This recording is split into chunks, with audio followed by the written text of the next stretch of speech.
Hello, friends. In the dynamic world of CEO leadership and the corporate strategy, every executive faces moments of doubts, which, in other words, is also known as Arjun moment. Drawing profound lessons from the timeless wisdom of the Bhagavad Gita, chapter 2, in this explainer video, we offer essential insights for business leaders navigating crisis and uncertainty. Let's go.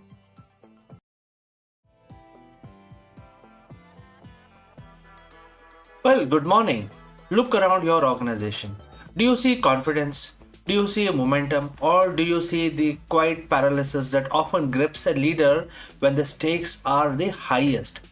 In the dynamic, high pressure world of the C suite, every leader, every CEO eventually faces a moment of doubt.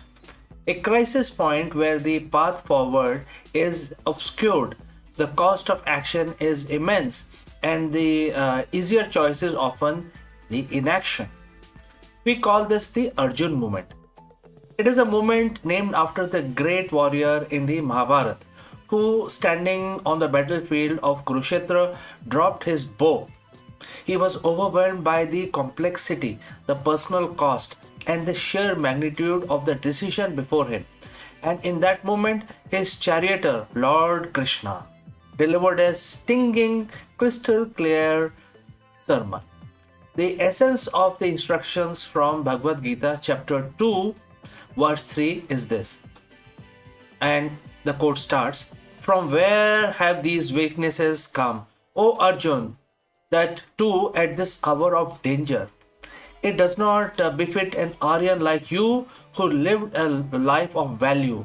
This will bring you neither good nor reputation nor even heaven." Quote closed. This isn't a religious teaching, it's a universal lesson in leadership, psychology, and crisis management. What does a warrior dropping his bow have to do with modern corporate strategy? Everything. The modern battlefield isn't Kurukshetra, it's the boardroom, the market, the global supply chain, or the regulatory hearing.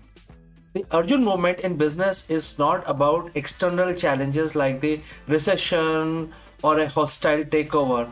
It's about the internal crisis of confidence that paralyzes the leader, which then paralyzes the entire organization. It manifests in three devastating ways. First, which is the paralysis of empathy. Arjun was overwhelmed by the thought of fighting his own kin. A CEO faces a similar emotional tug of war.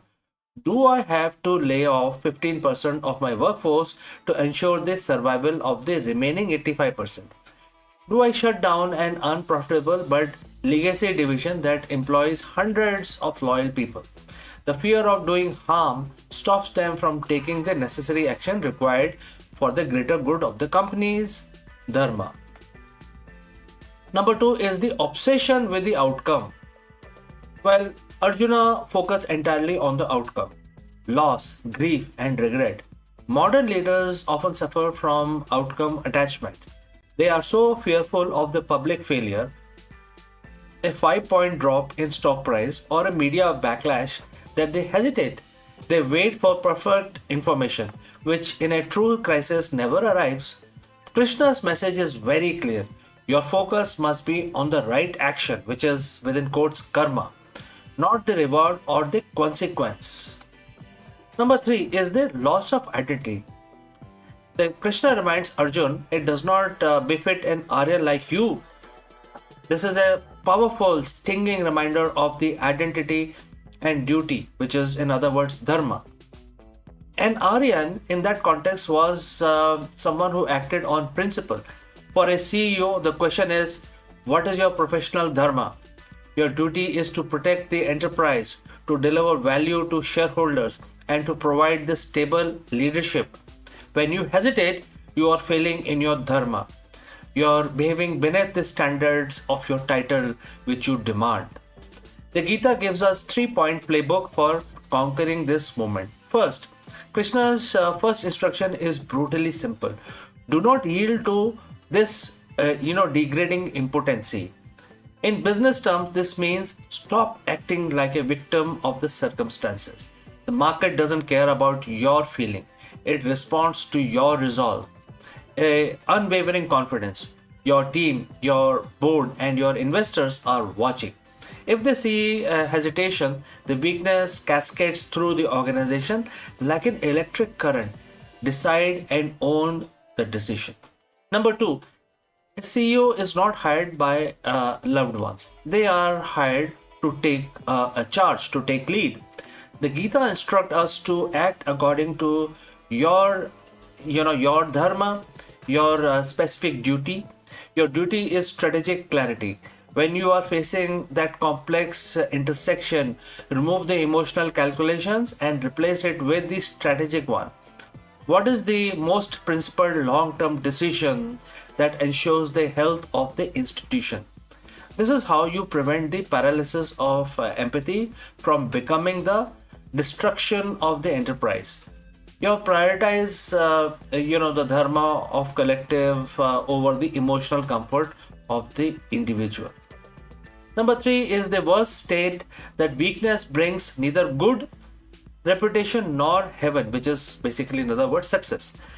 This ties directly to the most critical lesson in Gita, which is action without attachment to the fruits. If you're obsessed with stock price next quarter, you will be paralyzed. If you are focused entirely on the quality of your decision making process, your action, and your integrity in that process, you will gain freedom.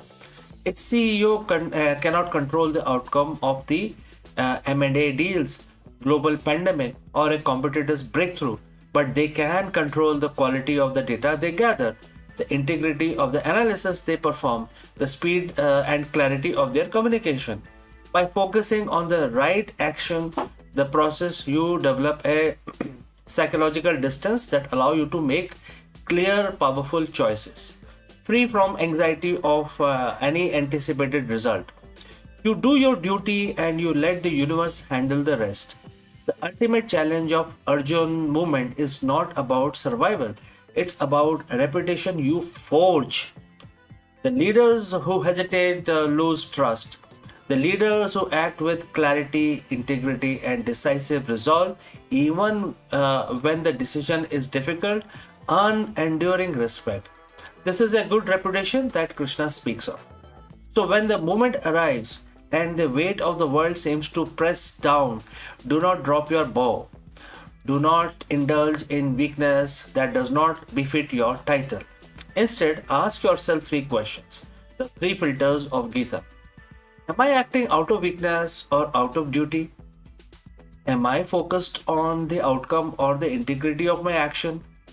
Does this decision align with the fundamental dharma, the long-term health and mission of my organization?